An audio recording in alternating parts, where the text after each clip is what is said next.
রাধে রাধে। নমস্কার বন্ধুরা, আশা করি আপনারা সকলে ভালো আছেন।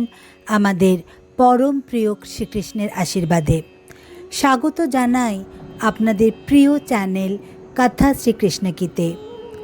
আজ আমরা শোনাব এক মিষ্টি দুষ্টুমিতে ভরা বালক শ্রীকৃষ্ণ আর বাল শ্রী গণেশের অনন্য খেলার লীলা কাহিনী। চলুন তাহলে ডুব দিই বৃন্দাবনের সেই হাসি খুশি মুহূর্তে। একদিকে পাখির কলকাকলি, শিশুদের হাসি, সুমধুর বাঁশির সুর, আর তার মাঝে বৃন্দাবনের মাঠে গোপালরা খেলছে। সবাই দৌড়ঝাঁপ করছে, চারদিকে হাসির রোল। হঠাৎ বালক শ্রীকৃষ্ণ দেখলেন গাছে টকটকে লাল লাল কদম ফুল আর ফল ঝুলছে। যশোদানন্দন বালক শ্রীকৃষ্ণের মন তো দুষ্টুমি করতে ব্যাকুল হয়ে উঠল। তিনি গাছের ডাল থেকে একটা ফল ছিঁড়ে গোপালদের বললেন, এসো হে দেখি কার মাথায় শক্তি বেশি। এই ফল আমি ছুঁড়ে মারব, যে সামলাতে পারবে সেই জিতবে।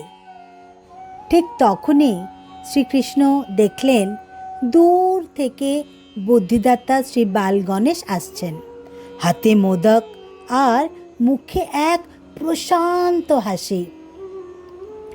শ্রীকৃষ্ণের চোখ পড়তেই তিনি আনন্দে উচ্ছ্বসিত হয়ে সবাইকে বললেন, আরে দেখো দেখো, আমাদের অতিথি এসেছেন, মহেশ্বরা শ্রী বাল গণেশ। এসো মিত্র, এসো, খেলায় যোগ দাও। সিদ্ধিদাতা শ্রী গণেশ হেসে বললেন, খেলব, নিশ্চয়ই খেলব, কিন্তু হে মুরলীধর শ্রীকৃষ্ণ, আপনার দুষ্টুমির কথা কে না জানে। আপনার খেলার ফাঁদে পড়লে কেউ রক্ষা পায় না। বালক কৃষ্ণ মুচকি এসে বললেন, তবেই তো মজা, এসো দেখি তোমার মাথাটা কতটা শক্ত। তারপর শ্রীকৃষ্ণ গাছে উঠে এক বিশাল কদম ফল ছিঁড়ে সরাসরি ছুঁড়ে দিলেন বাল গণেশের দিকে।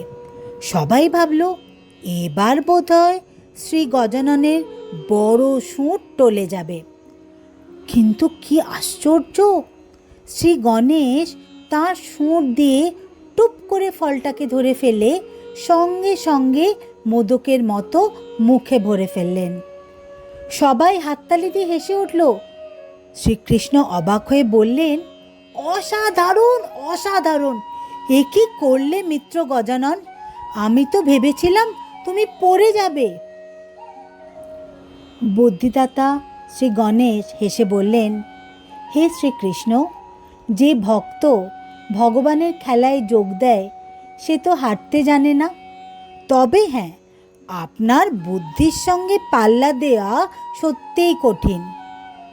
শ্রীকৃষ্ণ হেসে ঝাঁপ দিলেন গাছ থেকে, আর সিদ্ধিদাতা শ্রী গণেশকে জড়িয়ে ধরে বললেন, আজ থেকে তুমি হলে আমার খেলার সেরা সঙ্গী শ্রী গজানন।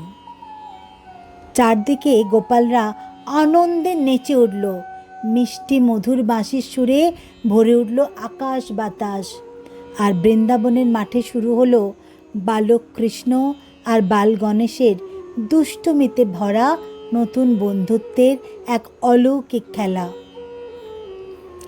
বন্ধুরা, আজকের কাহিনী শেখায় ভক্তি আর বন্ধুত্বে যখন মিলে মিশে খেলা হয় তখন হার জিত থাকে না, থাকে শুধু আনন্দ আর ভালোবাসা।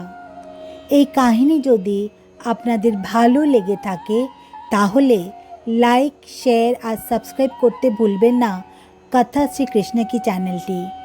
আবার ফিরে আসবো শ্রীকৃষ্ণের আরেকটি অনন্য কাহিনী নিয়ে। ততক্ষণ পর্যন্ত সুস্থ থাকবেন, ভালো থাকবেন। নমস্কার, জয় শ্রীকৃষ্ণ।